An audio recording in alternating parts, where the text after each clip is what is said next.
Hi hello வணக்கம், எல்லாரும் எப்படி இருக்கீங்க? பப்ளிக் ஸ்பீக்கிங் அப்படின்றது ஒரு ஸ்கில்லாகவே சேஞ்ச் ஆயிருக்கு. பப்ளிக் ஸ்பீக்கர்ஸ் நிறைய பேர் இருக்காங்க. இப்போ ஒரு ஆப்ஷனாக இல்லாமல் நெசசிட்டியாக இருக்கு. ஒர்க் பிளேஸ், ஸ்கூல், காலேஜஸ், ஈவெண்ட்ஸ்னு எல்லா பிளேஸ்லையும் இது இருக்கு. பப்ளிக்காக எல்லாருக்கும் முன்னாடியும் பேசணும்னு நினைச்சாலே ஒரு ஆன்சைட்டி, ஸ்டேஜ் ஃபியர், ஷைனஸ் இது வருது அவங்களுக்கு. இதையும் ஓவர் கம் பண்ணி மைக்ல பேசுறப்போவோ அட்ரஸ் பண்றப்போவோ மிட்ல பேச முடியாம ஸ்டக் ஆகி எம்பாரசிங் மொமெண்டா ஆயிருக்கு அவங்களுக்கு. நான் ஸ்பீச்ல நல்லா ரெடி பண்ணிடுவேன், நல்லா தான் பேசுவேன், எனக்கு எல்லாமே தெரியும், ஆனா எல்லாரும் என்ன வாட்ச் பண்றாங்க, அட்டென்ஷன் இருக்கு அப்படின்னா மட்டும் ஏதோ ஒரு ஃபியர் வருது, ஏன்னே தெரியல அப்படின்னு இருக்கா? நீங்க ஒரு பிகினரா இருந்தா என்ன பண்றதுன்னு தெரியாம இருக்கிற நீங்க ஒரு ப்ரோ பப்ளிக் ஸ்பீக்கரா மாற 6 ஸ்டெப்ஸ் தான் பார்க்க போறோம். பட் டீடைலா சொல்றதுனால 2 ஸ்டெப்ஸ் இந்த வீடியோல பார்க்க போறோம். ரிமைனிங் 4 ஸ்டெப்ஸ் கமிங் வீடியோஸ்ல பார்க்க போறீங்க. வீடியோக்குள்ள போயிடலாமா?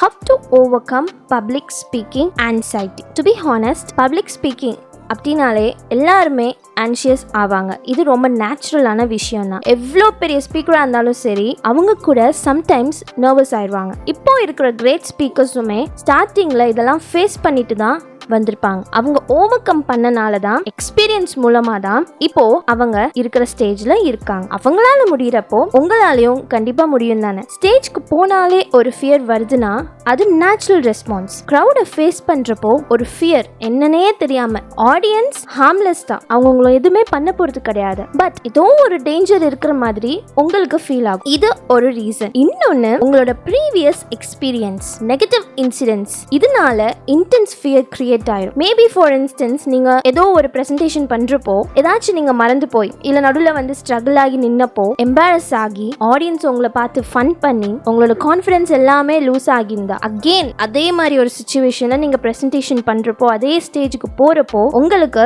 நடந்த அந்த இன்சிடென்ட்ஸ் எல்லாமே மைண்டுக்கு வரும். அது ஃபியரா மாதிரி ரொம்ப இன்டென்ஸா வரும். இது ரெண்டுமே ஓவர் கம் பண்ணணும் அப்படின்னா ஓவர் கம் தான் பண்ணணும். ஃபியர் இருந்தாலும் கான்ஃபிடன்ஸ் டெவலப் பண்ணிட்டு போகணும். உங்களுக்கு முன்னாடி இருக்கிறவங்களுக்கு நீங்க பேச போறது தெரியாது. அவங்க எல்லாருமே லிசனர்ஸ். நீங்க பேசுறத கேட்க தான் வந்திருக்காங்க. அவங்களுக்கு உங்களால ஒரு நீட் இருக்கு. நீங்க அவங்களோட லைஃப்ல ஒரு சேஞ்ச் கொண்டு வர போறீங்க. உங்களால அவங்க லைஃப் இம்ப்ரூவ் ஆக போகுது. அவங்க நீட நீங்க ஃபுல்ஃபில் பண்ண போறீங்க. So you have responsibility. உங்களை சியர் அப் பண்ண போறதும் அவங்க தான். யூ கேன், யூ வில் அப்படின்னு நீங்க மனசுல எப்போதுமே ஸ்டேஜ்ல ஏறும்போது சொல்லிக்கோங்க. நிறைய ஸ்டேஜ் எக்ஸ்பீரியன்ஸ் கிடைக்க கிடைக்க உங்களுக்கு கண்டிப்பா இந்த ஆன்சைட்டி அப்படியே போக போக மறைஞ்சிரும். அந்த நெகட்டிவ் இன்சிடென்ட்ஸ் ஒன்ஸ் பாசிட்டிவ் ஆயிடுச்சுன்னா அந்த நெகட்டிவிட்டி எல்லாமே மாறி இந்த பாசிட்டிவ் விஷயம் மட்டும்தான் உங்க மைண்ட்ல ரெஜிஸ்டர் ஆயிரும். அப்போ நெக்ஸ்ட் டைம் நீங்க ஸ்டேஜ்ல போகும்போது உங்களுக்கு அந்த பாசிட்டிவிட்டியா அந்த கிளாப்ஸ் எல்லாமே உங்க மைண்டுக்கு வரும். கான்ஃபிடென்ட்டா நீங்க ஸ்டேஜ்ல போயிடலாம். நெக்ஸ்ட் என்னன்னு பாத்தீங்கன்னா 3 pillars of public speaking. அது யாருன்னா, நம்பர் 1 உங்க ஆடியன்ஸ். நீங்க பேச போறதே அவங்களுக்காக தானே. ஸ்பெசிபிக் நீட்ஸ்னு ஒன்று இருக்கு, காமன் நீட்ஸ்னு ஒன்று இருக்கு. அது என்னன்னு நீங்க தெரிஞ்சுக்கணும். ஆடியன்ஸ் ஸ்கூலா, காலேஜா, கார்ப்பரேட் எம்ப்ளாயிஸா இல்ல ஏஜ்டு பீப்புளா அப்படின்னு அந்த ஆடியன்ஸோட ஏஜ் குரூப் என்னங்கிறது நீங்க தெரிஞ்சுக்கணும். அவங்களுக்கு காமனான நீட்ஸ் என்னன்னு பாத்தீங்கன்னா, ஃபன் இருக்கணும், அவங்க லைஃப்ல ஒரு இம்ப்ரூவ்மெண்ட் கிடைக்கணும், அவங்களுக்கு நீங்க சொல்ற விஷயத்துல இருந்து கிளாரிட்டி வேணும். இவ்வளோதான் அவங்க உங்ககிட்ட இருந்து எக்ஸ்பெக்ட் பண்ண போறாங்க. ஃபன் இன் த சென்ஸ், நீங்க பேசிக்கிட்டு இருக்கும் போது உங்க பிரசன்டேஷன்ஸ் நடுவில் ஹியூமர்ஸை நீங்க ஆட் பண்ணலாம். அது உண்மையான விஷயங்களா இருக்கலாம், உங்க பர்சனல் ஸ்டோரிஸா இருக்கலாம். அவங்களுக்கு இம்ப்ரூவ்மெண்ட் கிடைக்கணும் லைஃப்ல. நீங்க என்ன செய்யலாம்? EPA இதை ஃபாலோ பண்ணணும். எக்ஸ்பீரியன்ஸ். நீங்க உங்க லைஃப்ல நடந்த விஷயத்த சொல்லலாம். இல்ல அப்படின்னா இன்னொரு கிரேட் எக்ஸ்பர்ட்ஸ் இருக்காங்க இல்லையா, அவங்க லைஃப்ல நடந்த விஷயத்த பத்தி நீங்க சொல்லலாம்.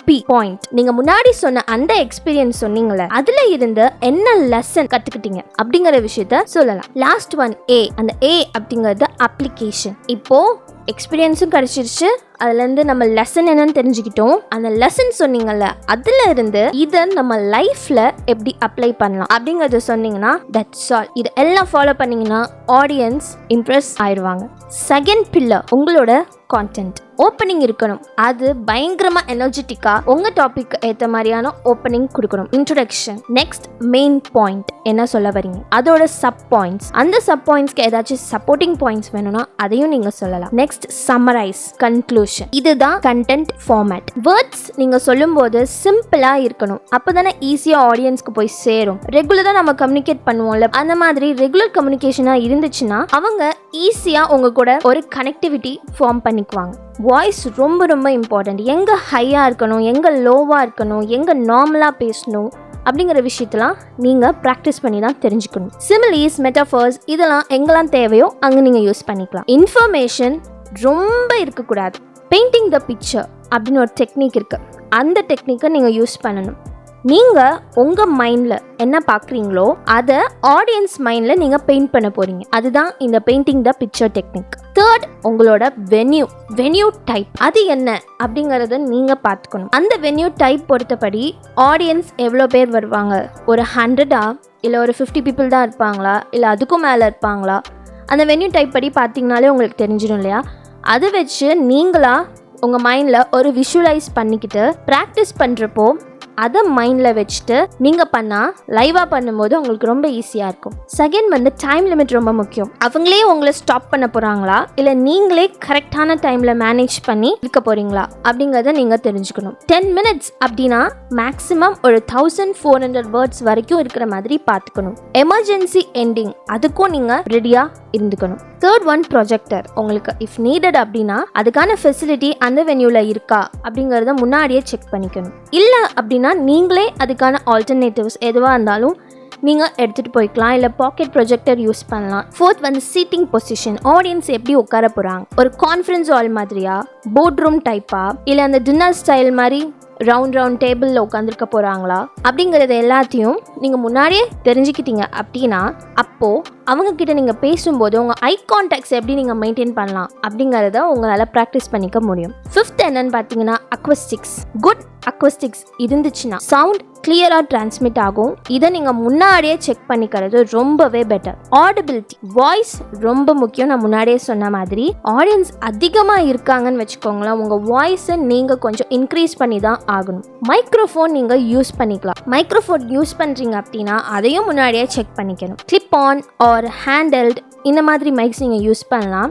அது எது உங்களுக்கு ஃபிட் ஆகுது அப்படிங்கிறத நீங்கள் பார்த்துக்கணும். இதெல்லாம் தான் main pillars. Bro public speaker ஆகிறதுக்கான 2 steps இந்த வீடியோவில் நம்ம பார்த்துட்டோம். எப்படி உங்கள் ஆன்சைட்டியை ஓவர் கம் பண்ணலாம், 3 pillars என்னென்ன, அதில் நீங்கள் என்னென்ன விஷயங்கள்லாம் பண்ணணும் அப்படிங்கிறத பார்த்துட்டோம். அப்கமிங் வீடியோஸில் ரிமைனிங் நம்ம பார்க்கலாம். இந்த வீடியோ உங்களுக்கு யூஸ்ஃபுல்லாக இருந்திருக்கும்னு நினைக்கிறேன். இதே மாதிரி இன்ட்ரெஸ்டிங் அண்ட் இன்ஃபர்மேட்டிவான வீடியோஸ் பார்க்கணுன்னா சப்ஸ்கிரைப் பண்ணாதவங்க மறக்காம சப்ஸ்கிரைப் பண்ணிக்கோங்க. ஆல்ரெடி சப்ஸ்கிரைப் பண்ணிட்டு வீடியோ பார்த்த உங்கள் எல்லாருக்கும் thank you so much for your love and support. Next வீடியோவில் பார்க்கலாம். Bye bye, take care.